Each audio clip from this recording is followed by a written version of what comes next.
హైదరాబాద్ లోనే the best gastroenterology hospital Ananya hospital Kukatpally. Appointment కై call చేయండి. నమస్తే, welcome to Suman TV. Rayachoti, Annamayya district. చిన్న చిన్న కష్టాలకే సూసైడ్ అనేది ఒకటే మార్గం అని చాలా మంది యూత్ అనుకుంటుంటారు. 20% యాక్సిడెంట్ వల్ల చనిపోతుంటే 80% మాత్రం సూసైడ్ లేకుంటే క్రైమ్ వల్ల మరణిస్తూ ఉంటారు. అసలు ఎందుకు చిన్న చిన్న రీజన్స్ కి అలా చనిపోతూ ఉంటే రేపు నాటికి మీరు ఉండరు, మేము ఉండము. దీని మీద అవేర్నెస్ కావాలంటే ఒక్కసారి మనం మాస్టర్ రూమ్ లో అడిగి మాట్లాడి తెలుసుకుందాం. నమస్తే అండి. నమస్తే అండి. మేడం, మీ పేరు ఏంటి మేడం? నా పేరు గీత. నేను ఇక్కడ పోస్ట్ మార్టం డ్యూటీ నేను చేస్తూ ఉంటాను. ఏదో చాలా బిజీగా వర్క్ చేసుకుంటున్నట్టున్నారు. మామూలే అండి, అవన్నీ పోస్ట్ మార్టం రిపోర్ట్స్ అని రాస్తూ ఉంటామండి. ఓకే మేడం, ఈ రోజుల్లో చిన్న కష్టం వస్తేనే చనిపోవాలి, సూసైడ్ చేసుకోవాలని ఒక ఆలోచన అయితే ప్రతి ఒక్కరికి వస్తుంది.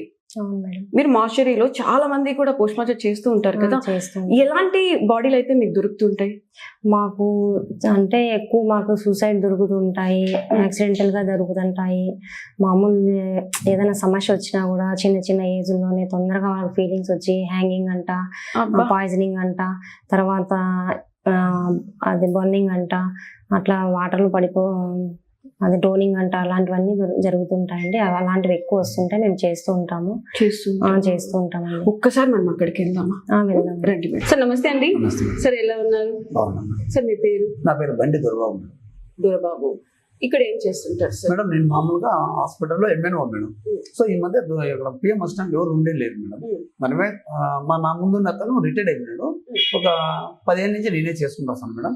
రీసెంట్ వచ్చి అమ్మాయి వచ్చింది. అదే ఇందాక మాట్లాడుతున్నాను. ఎన్ని ఇయర్స్ ఉంది సార్ మీరు? నేను ఇక్కడ 16 years అయింది మేడం. 16 సంవత్సరాల నుంచి హాస్పిటల్ ఉన్నాను మేడం. 10 ఏళ్ళ నుంచి వర్క్ చేస్తున్నాను మేడం. అప్పుడు అది ప్లస్ ఇది ఉంటే వీడ. అయితే మీ సర్వీస్ అంతా కలిసి 16 సంవత్సరాలు. 16 సంవత్సరాలు చాలా చూసేసి ఉంటారు ఇక్కడ. చాలా అంటే చాలా మేడం. చాలా. ఎందుకంటే బయట మనం చూసేది ఒకటైతే హాస్పిటల్లో చావును నుంచి బయట పడడం చూసింటారు, చావులు కూడా చూసింటారు ఇక్కడ. అలాంటి సిచ్యువేషన్ లో మీరు చెప్పే మాటలే మోటివేషన్ గా ప్రతి ఒక్కరు తీసుకుంటారు సార్. 100% లో 99% కూడా ఇప్పుడు చనిపోవాలి, లేకుంటే డ్రంక్ అండ్ డ్రైవ్ ఇలాంటివి ఎక్కువ చూస్తుంటాం. దాని మీద అవేర్నెస్ తీసుకురావడానికి మేమైతే ఇక్కడికి రావడం జరిగింది. మీ మాటల్లో కొంతమంది అయినా కనెక్ట్ అయ్యి అక్కడ సూసైడ్ అనే ఒక థాట్ నుంచి బయట పడతారని కోరుకుంటున్నాను సార్. ఇది మార్చరీ రూమ్ కదా మేడం. వస్తానే ఫస్ట్ మీ ప్రాసెస్ ఎలా ఉంటుంది చెప్పండి? ప్రాసెస్ బాడీని తీసుకొస్తాము. బాడీని తీసుకొచ్చిన వెంటనే దీని మీద పడుకోబెడతాము. అంటే ఆ ఇటుకు రాయి దేనికంటే అది తల కింద పెడతాము. అది తల కింద? ఓకే, తల కింద పెడతాము. సో ఆ బాడీ ఏమనేది ఫస్ట్ ఆ కేసు తెలుసుకుంటాం. యాక్సిడెంట్ కేసు అనుకోండి ఫర్ ఎగ్జాంపుల్. యాక్సిడెంట్ కేసు మనం మెయిన్ ఇంజరీస్ మనం ఐడెంటిఫై చేస్తాం. అందులో వీళ్ళు రావడం కూడా ఓరేంజ్ స్పీడ్ లో వస్తారు. మీకు తెలియదు ఏముంది, సన్నగా పోయాడంటే ఎవరు ఉండరు. వాళ్ళ తల్లిదండ్రులు ఎంత బాధ అనేది ఉంటుంది. సో దాన్ని మాత్రం ఇంజరీస్ ఐడెంటిఫై చేస్తాం, ఎక్కడెక్కడ ఏమి ఇరిగినాయి ఏమని. నెక్స్ట్ మన స్టేషన్ నుంచి ఒక పేపర్ తెస్తారు, బాడీ సెంట్ పోస్ట్ మార్టం అని. Inquest body sent post mortem తెస్తారు. వాళ్ళు ఒక ఆర్టీ అయితే వాళ్ళు ఏం చెప్తారు అంతవరకు. ఒకవేళ పాయిజన్ తీసుకుంటారు కొంతమంది, పాయిజన్ తీసుకొని డెత్ అయిన వాళ్ళకు దాంట్లో వాళ్ళు ఏం మెన్షన్ చేస్తారంటే విశ్రాద్యం అంటారు. ఆ విశ్రాద్యం మనం మా సూపరింటెండెంట్ గారికి చెప్పేసి ఆ డాక్టర్ని అలర్ట్ చేసుకొని, డాక్టర్ గారు ఉంటారు, ఆయన ఏం పార్ట్ తీయమంటే ఆ పార్ట్ తీసి మనం కెమికల్ పంపిస్తాం మేడం. ఓకే, ల్యాబ్ కి పంపిస్తారు కంపల్సరీ. రిపోర్ట్ ఏదనేది మళ్ళీ రిటర్న్ వచ్చి డాక్టర్ గారు చూస్తారు. ఎన్ని రోజులకు వస్తుంది సార్ ఆ రిపోర్ట్? అది వీళ్ళు పోలీసులు పంపించేదాన్ని బట్టి. సార్ ఒక్కసారి ఇన్స్ట్రుమెంట్స్ అన్ని కూడా ఇక్కడ ఉన్నాయన్నమాట. చూస్తేనే చాలా భయం అనిపిస్తుంది. మీ ప్రాసెస్ కాబట్టి ఒకసారి దీన్ని ఎక్స్ప్లెయిన్ చేస్తారా? ఇది మామూలుగా surgical blade madam. Okay, blade. ఈ బ్లేడ్ తో ఓపెన్ చేస్తాం మేడం. ఎక్కడి నుంచి సార్? ఇక్కడ నుంచి స్టార్ట్ చేస్తారా? ఇప్పుడు మామూలుగా ఒకవేళ హ్యాంగింగ్ అనుకోండి మేడం, ఇక్కడ నుంచి స్టార్ట్ చేయాలి. ఇక్కడ నుంచి హ్యాంగింగ్ వరకు. దాంట్లో మళ్ళీ విజిల్ ఆడింది అనుకో కంపల్సరీ ఓపెన్ చేసుకోవాలి. Okay. So hanging hire bone చూస్తాము. చూసిన తర్వాత విజిల్ డాక్టర్ గారు ఏమేమి చెప్తారో అది తీసి దానికి యూజ్ చేస్తారా? పోతుంది మేడం. అట్లే చాలా భయం అనిపిస్తుంది. మాకు అలవాటు అయిపోయింది మేడం చేసి. ఓకే సార్, కాకపోతే మనము కూడా బిగినింగ్ అప్పుడు భయపడే కొన్ని సందర్భాలు మేము కూడా బాధపడిన ఉంటాయి మేడం. బాధపడినాయా? కొన్ని రైలు ఒక చిన్న పాపను రీసెంట్ అంతా ఒక 2 years బ్యాక్ వాళ్ళ తల్లి చంపేసింది. తల్లి చంపేసింది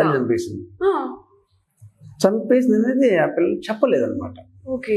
సో మనమే ఎట్నో ఆమె గట్టిగా దబాయించి ఆ బిడ్నాడ పండేసి ఆ పాపకు తీయాలంటే కొంచెం ఆటోమేటిక్గా అయినట్టు కొంచెం చాలా బాధగా ఉంటుంది. సార్ మీ కళ్ళల్లోనే వస్తుంది కదా నిజం సార్. మేడం, చూసినాను మేడం, అనుభవించిన ఎంత వయసు ఉంటది చిన్న బిడ్డకి? 2 years అంతే కదా పాప, 2 years. సో మార్చరీ చేసే వాళ్ళకి కూడా మనసు అనేది ఉంటది, మేడం. కళ్ళలో నీళ్ళు వస్తున్నాయి మీకు. ఈ ప్రాసెస్ ఇది మేడం, ఇది తల ఓపెన్ చేసేదానికి మేడం, దేనికి అది? తల ఓపెన్ చేసేదానికి.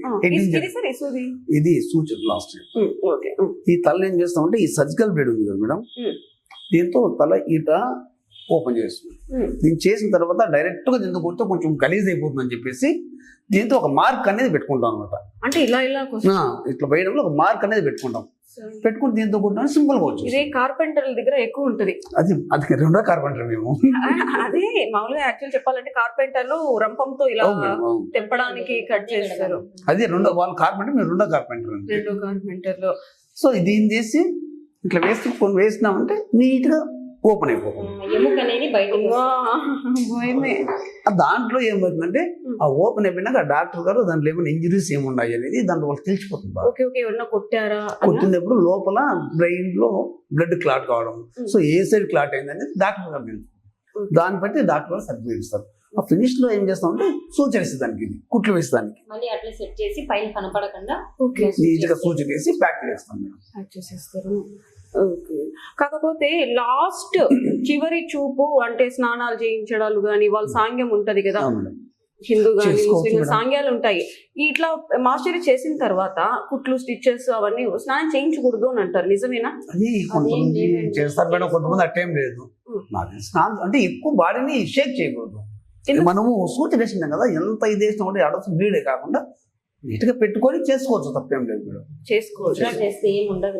ఒకవేళ ఇక్కడ తీస్తే మాత్రము కళ్ళల్లో నుంచి ముక్కులో నుంచి ఊర్లో ఇట్లా వచ్చేస్తుంది. ఇక్కడ మాత్రం చేస్తే, ఇక్కడ కడుపుకు గానీ తలకు గానీ చేస్తే అంత ఏం ఉండదు. సూచర్స్ వేస్తే కొంచెం నీట్ గానే వేస్తాం కాబట్టి ఒక్కటి మాత్రం ఇక్కడ గొంతు దగ్గర చేస్తే మాత్రమే వస్తుంది. నోట్లో గానీ ముక్కులో గానీ బ్లీడింగ్ వస్తుంది. సూచర్ వేసినా వేయకన్నా అది ఆటోమేటిక్ గా కదిలిస్తే వచ్చేస్తుందండి. ఉంటది కదా, స్టక్ అక్కడే ఉండిపోతుంది. ఇప్పుడు ఇక్కడ కట్ చేస్తాం కదా, కిందికి వెళ్ళదు, పైనే ఉంటది కాబట్టి అది ముక్కులో నుంచి నోట్లో నుంచి వచ్చేస్తుంది. మెయిన్ వచ్చి ఎలాంటివి ఎక్కువ వస్తున్నాయి ఇక్కడికి? డ్రంక్ అండ్ డ్రైవా, క్రైమా, లేకుండా ఉంటే సూసైడ్ ఎక్కువ మేడం. సూసైడ్ ఎక్కువ.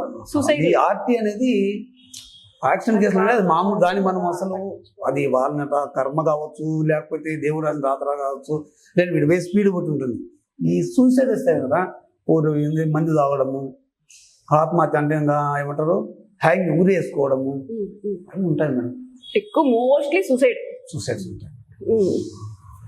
మేము చనిపోయినాము ఆడికి అయిపోయింది అనుకుంటారు, అంతే మేడం. ఫ్యామిలీ అన్యాయం అయిపోయింది అనేది ఎవరికి అర్థం కాదు. బ్రతికేదానికి ఎన్నో అవసరాలు పడచ్చు మేడం. దాన్ని చనిపోయిన తర్వాత వాళ్ళ తల్లిదండ్రి కానీ వాళ్ళ భార్య ఉంటారు కదా మేడం, వాళ్ళు ఎంత బాధపడతారు అనేది వాళ్ళు అప్పుడు ఆలోచించారు. అది క్షణికావేశం ఉంది, అయ్యో చనిపోవాలా. అవును, నిజమే. చనిపోవాలన్న ఆలోచన వచ్చిన ప్రతి ఒక్కరు కూడా ఒక్కసారి హాస్పిటల్కి వచ్చి చూడండి. బ్రతకడం కోసం ఎంతెంతో చేస్తున్నారు, ఎంతెంతో కష్టపడుతున్నారు. ఒక్కరోజు బతికినా చాలు అని చెప్పి వెంటిలేటర్ల మీద పడుతున్నారు, గుళ్ళు చుట్టూ తిరుగుతున్నారు. అంత అందమైన జీవితాన్ని ఒక్క నిమిషంలో చంపేసుకుందాము అయిపోయింది అని అనుకుంటారు. కానీ వాళ్లకు ఉన్న బాధ్యతలు కూడా చంపేసినట్టే. అంతే కదా మేడం. తల్లిదండ్రులు, బిడ్డలు అవన్నీ కూడా బతకడంలో చూపించాలి ధైర్యం. చచ్చిపోవడంలో అయితే అది పిరికితనం మేడం. బ్రతికి కష్టమైన సుఖమైన ఏదైనా కానీ అనుభవించాలి. అవును, నిజమే. దాని ఉంటే దేవుడు దానికి ఒక మనకు ఇచ్చిన జన్మకు సార్థం ఉంటుంది. అవునవును. చనిపోవాలని అనుకుంటే ఈ రోజు మీరు ఉండరు, నేను ఉండరు. ఏదో ఒక సిచ్యువేషన్ లో బాధలు అనేది ఉంటాయి, ప్రతి ఒక్కరికి ఉంటాయి మేడం. ఏదో ఒక సిచ్యువేషన్ లో ఎందుకు ఈ జీవితం, చనిపోతే బాగుంటది అని అనుకుంటాం. బాధ్యతలు అదే కదా మేడం. బిడ్డలు ఉంటారు, తల్లిదండ్రులు ఉంటారు, కష్టపడి కని పెంచి ఒక రేదు తెచ్చింటారు, ఎంతో కష్టపడి పుట్టినప్పటి నుంచి అంత బిడ్డ అవ్వడం కోసం. ఒక్క 2 నిమిషాలు ఆలోచించకుండా పోయి నువ్వు చేస్తే వాళ్ళ తల్లిదండ్రి మళ్ళీ ఆ పెయిన్ అనేది వేరేగా. పోస్ట్ మార్టం చేసేటప్పుడు జెంట్స్ కొంచెం లైట్ గా ఆ భయంతో ఆల్కహాల్ తీసుకొని నిద్రపోతారు, లేకుంటే నా పక్కన నిద్ర పట్టదు అని చెప్తారు. అవునా కదా? అప్పుడు లేడీస్ మీరు అలాంటప్పుడు ఇది చేసిన తర్వాత మీకు నిద్ర అనేది పడుతుందా? మాకు ఇవి చాలా చూసి అలవాటు అయిపోయిందండి. ఫస్ట్ లో నేను కూడా ఇలాగే ఒకసారి భయపడేదాన్ని. తర్వాత చూస్తూ చేస్తూ నాకు అలవాటు అయిపోయింది. నాకు అటువంటిది ఏం ఉండదండి. ఇప్పుడు వాళ్ళంటే తాగుతారు, నిద్రపోతారు, మనం ఏం చేస్తాము, ఏం చేయలేము కదా. దానికి అలవాటు పడాలా, అలవాటు పడినాను. నాకు అలాంటివి ఏం లేవండి, చేస్తాను. నిద్ర పడుతుంది. నిద్ర పడుతుంది, తింటాను, ముట్టుకుంటాను. నాకు అలాంటి ఫీలింగ్స్ ఏం లేవు. వాళ్ళకి పట్టుకుంటే వస్తారేమో, పట్టుకుంటా, ఇలాంటి ఏ ఫీలింగ్స్ ఇప్పుడు లేవండి నాకు. సొంత బంధువులే చనిపోతే శవాన్ని ముట్టుకోవాలన్నా కూడా భయపడతారు. భయపడతారండి. అలాంటిది మీరు ముట్టుకోవాలి, డ్రెస్ చేయాలి అన్ని చేస్తానండి. నాకు అలాంటి ఫీలింగ్స్ ఏం లేవు. నేను ఆల్మోస్ట్ మనం కూడా అక్కడ పోయే వాళ్ళమే, మనకు అలా జరిగేదే, అలా అన్ని పట్టించుకోకూడదు. రేపు మనం ఇప్పుడు వాళ్ళని చూస్తే మనకి ఎవరో ఒకరు చూస్తారనే ఫీలింగ్ తో నేను చేస్తానండి. ఇంట్లోకి వెళ్తే కాళ్ళు చేతులు కడుక్కొని పసుపు నీళ్ళు చల్లుకుంటాం. మీరు డే అంతా ఇక్కడ ఉంటారు, స్నానం చేసేదానికి ఛాన్స్ లేదు. మార్నింగ్ చేస్తే మరి ఇంటికి వెళ్ళిన తర్వాత మీరు స్నానం చేయాలి. అలాంటప్పుడు హైజెనిక్ గా ఉండడానికి మీరు ఏమైనా ప్రికాషన్స్ అయితే తీసుకుంటారా? ఏం లేదండి. ఇప్పుడు ఇక్కడ మార్నింగ్ నుంచి డ్యూటీ చేస్తాము, అసలు ప్రికాషన్ తీసుకోవడానికి మనకు ఛాన్స్ ఉండదు. కంపల్సరీ ఇంటికి వెళ్ళాల్సిందే, స్నానం చేయాల్సిందే. స్నానం చేసి ఇంట్లోకి వెళ్తానండి. ఇంకా వేరేది ఏం ప్రికాషన్స్ నేను చెయ్యను, తీసుకోను కూడా, అంతే. ఓకే. ఇప్పుడు శ్మశానాలకు వెళ్తూ ఉంటారు అంత్యక్రియలు చేయడానికి. ఇంటికి వచ్చి గాలి ఏమన్నా సోకుతుందేమో, దైవే పట్టుకుంటారేమో అని ఒక భయంతో చాలా మంది ఉంటారనమాట. మీరు ఆ బాడీ పక్కనే నిద్రపోవడము జరుగుతుంది, అవన్నీ చేస్తారు. మీకు ఎప్పుడైనా జ్వరం వచ్చినప్పుడు కానీ ఏమో గాలి సోకుతుందేమో అలాంటివి ఏమన్నా మీకు భయాలు ఉన్నాయా బిగినింగ్ లో గానీ?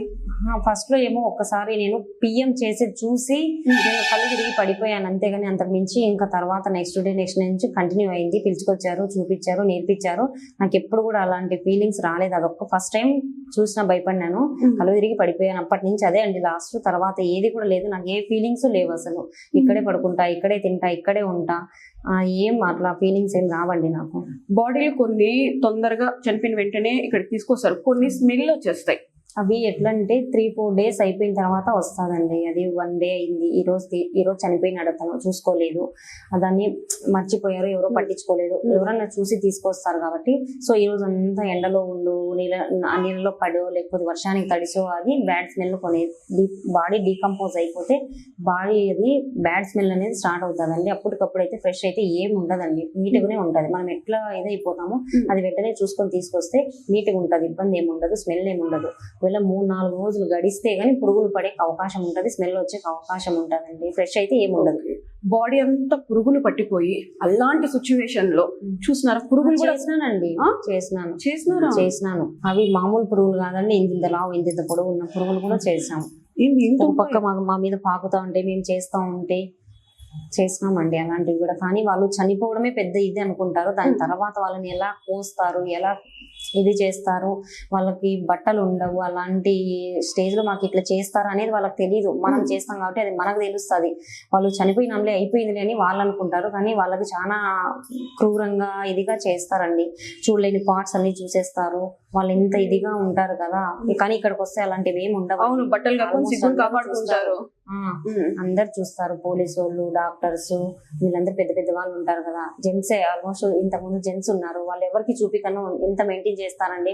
ఇప్పుడు ముస్లిమ్స్ వాళ్ళు ఉంటారు, వాళ్ళు కనీసం మొహం కూడా కనపడకుండా కవర్ చేసుకుంటారు. కానీ ఇక్కడికి వస్తే ముస్లిం లేదు, ఏది లేదు, అన్ని తీసి చేస్తారండి. అట్లా కొంతమంది అది అనుకుంటారు, కానీ దాని తర్వాత ఎట్లా చేస్తారనేది వాళ్ళకి అర్థం కాక అట్లా శనికావేశంలో అట్లా చేసేసుకుంటారండి. నిజమే, మనం మానం కాపాడుకోవడం కోసం. మానం అసలు ఎంత బీభత్సంగా ఉంటారండి. ఫస్ట్ ఇచ్చేసింది ఏంటంటే, ఫస్ట్ చేసింది అత్తకు కోడలికి అత్త నరికింది కదా, తల నరికింది. ఓకే, అత్త కోడలు తల నరికేసింది. అది నేను ఫస్ట్ టైం చేసిన కేసు అండి. నాకు జాబ్ రాకముందే నేను ఇక్కడ ఎఫ్ఎన్ఓగా పనిచేస్తున్నా. అప్పుడు ఫస్ట్ చేసిన కేసు నేను అదే చేశాను, దాంతోనే నేర్చుకున్నాను. నేను ఫస్ట్ తల లేకుండా ఉత్త మొండెం ఉంటే నేను సెట్ చేసినానండి. అది తల సపరేట్ ఉండింది కదా, ఆ సపరేట్ తీసి ఆ మా తలకి మొండానికి అంటించినానండి. ఊరికి జస్ట్ పెట్టి నేను చేశాను, పిఎం చేశానండి. సరే, తల పక్కన ఉంది, ఓకే, ఆ మొండెం ఉంది కదా, అది చూసి తల లేకుండా చూసి భయపడలేదా? లేదండి, భయపడలేదు. ఓకే, ఆడవాళ్ళలో కూడా చాలా ధైర్యం ఉందండి, మిమ్మల్ని చూసేనే తెలుస్తుంది.